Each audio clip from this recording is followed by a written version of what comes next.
부동산 시장에는 거스를 수 없는 두 가지의 정해진 미래가 있습니다.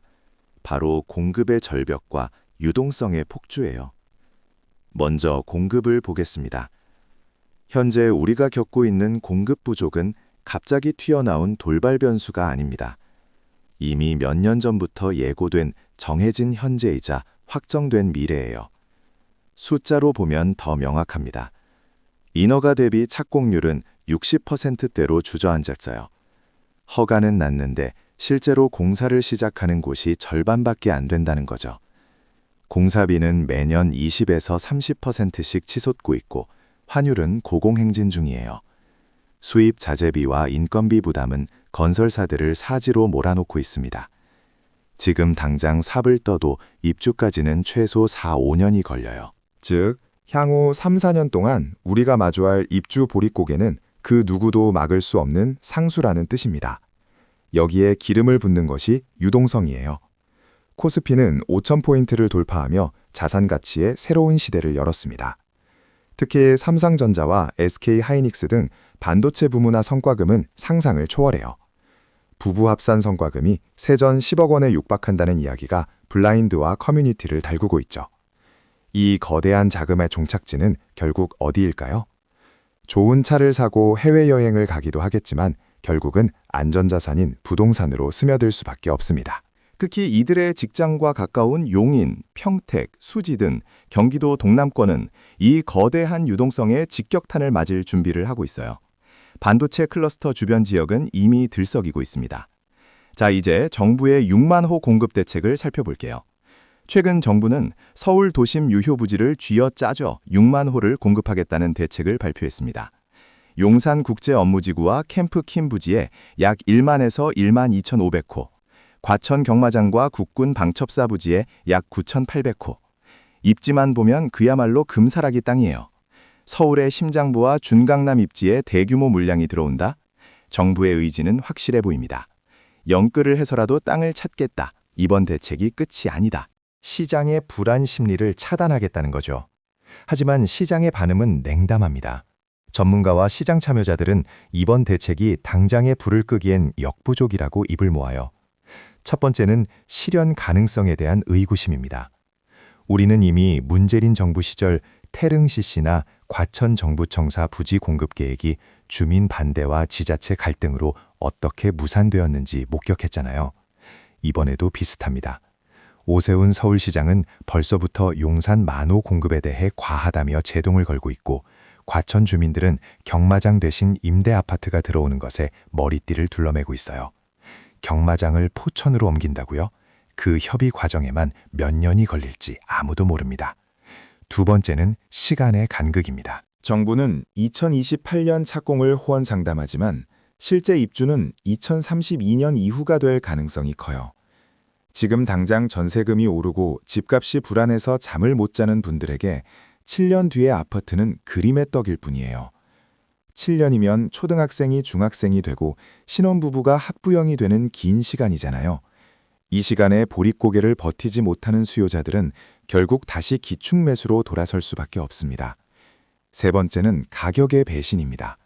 3기 신도시 전용 84제곱미터 분양가가 이미 8억 원을 넘었어요. 용산이나 과천에 나오는 아파트가 과연 청년들이 감당할 수 있는 가격일까요?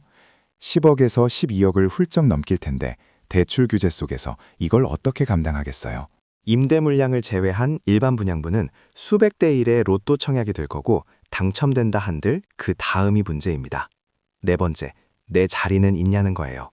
용산 1만 호라고 했는데 임대 물량 빼면 실제 일반 분양은 5천 호 수준이에요. 수백 대 1의 청약 경쟁을 뚫어야 하는데 그걸 기다리면서 무주택자로 남기엔 리스크가 너무 크죠. 이제 진짜 무서운 얘기로 넘어갈게요. 5월 9일 세금 전쟁이 시작됩니다. 공급 대책으로 심리가 잡히지 않자 정부는 결국 가장 강력하고 위험한 카드인 세금을 꺼내들었어요. 5월 9일 토요일을 기점으로 다주택자 양도세 중과 배제가 종료됩니다. 이게 무슨 뜻이냐? 5월 9일 이후에 집을 팔면 양도 차익의 최대 82.5%를 세금으로 내야 한다는 거예요. 10억 원을 남겨도 내 손에 쥐는 건 2억 원 남짓입니다. 나머지 8억 원은 세금으로 사라져요. 집주인들 입장에서는 차라리 안 팔고 버티거나 자식에게 증여하겠다는 결론에 도달하죠. 문제는 정부가 버티기조차 허용하지 않겠다는 의지를 보인다는 점이에요. 팔면서 내는 세금보다 들고 있는 세금이 더 비싸게 만들겠다며 보유세 강화를 예고했습니다. 양도세가 무서워 못 팔게 막아놓고 보유세가 무서워 못 들고 있게 하는 삼중고의 상황인 거죠. 그리고 이 정책의 타겟은 다주택자뿐만이 아닙니다. 실거주하지 않는 1주택자, 이른바 비거주 1주택자도 투기꾼 프레임에 갇혔어요. 장기보유 특별공제 혜택을 거주 여부에 따라 차등하겠다는 건 서울에 집 한 채 사두고 지방에서 전세 사는 평범한 직장인들까지 시장으로 끌어내서 매물을 내놓으라는 압박입니다. 그리고 지금 현장에서는 기이한 일들이 벌어지고 있어요. 가장 먼저 터진 곳은 전세 시장입니다. 지금 서울은 토지거래 허가구역으로 꽁꽁 묶여 있어요. 집을 팔려면 무조건 실거주할 사람에게만 팔아야 합니다. 그런데 집에는 세입자가 살고 있죠.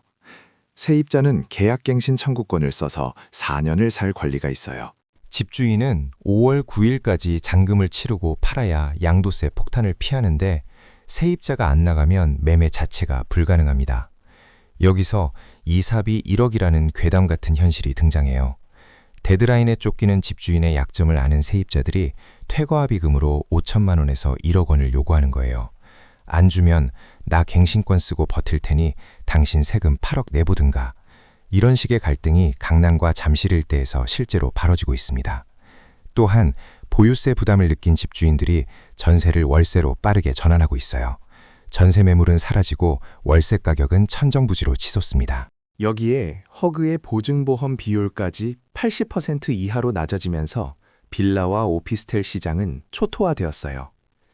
서민들은 이제 전세 사기가 무서워서가 아니라 전세가 없어서 강제로 월세 생활을 시작해야 하는 처지에 놓였습니다.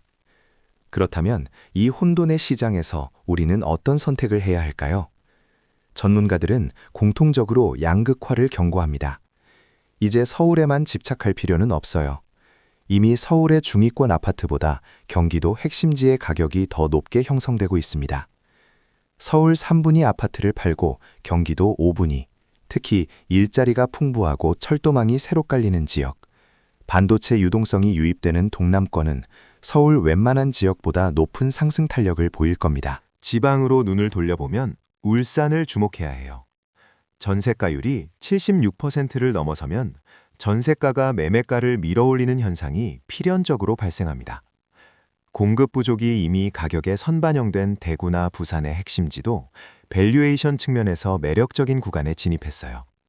반면 공급 대책에 포함된 외곽 지역이나 입지가 떨어지는 곳들은 세금 규제의 유탄을 맞아 매물이 늘어나며 조정받을 가능성이 큽니다. 이제는 어디든 오르는 시대가 아니라 오르는 곳만 미친 듯이 오르는 시대예요. 결론적으로 말씀드릴게요. 2026년의 부동산 시장은 이론이 아니라 생존의 영역입니다. 공급 감소는 데이터로 증명된 미래이고 유동성 확대는 정부와 시장이 합작한 결과예요. 5월 9일 데드라인은 다주택자에게만 해당되는 이야기가 아닙니다. 시장의 매물이 잠기고 전세가가 폭등하면 그 피해는 고스란히 무주택자와 세입자에게 돌아가요. 정부가 내놓은 6만 호라는 장밋빛 미래에 취해 당장 눈앞의 보릿고개를 간과해서는 안 됩니다. 만약 자금이 허락한다면 지금이라도 규제 지역 내에 확실한 한 채를 확보하는 것이 가장 현명한 전략일 수 있어요. 규제 지역은 역설적으로 정부가 공인한 가장 좋은 땅이기 때문입니다. 자금이 부족하다면 월세를 살아서라도 남은 자산을 주식이나 비규제 지역의 우량 자산에 투자해 화폐 가치 하락에 방어해야 해요. 전세금에 내 전 재산을 묶어두고 공급 대책만 바라보는 것은 가장 위험한 베팅입니다. 부동산은 시간과의 싸움이에요. 5년, 7년 뒤에 공급을 기다릴 체력이 있는지 냉정하게 계산해 보세요. 그리고 5월 9일 이후 펼쳐질 매물 잠김의 시대에 당신은 어느 편에 서 있을지 지금 결정해야 합니다. 오늘 영상이 여러분의 소중한 자산을 지키는 나침반이 되기를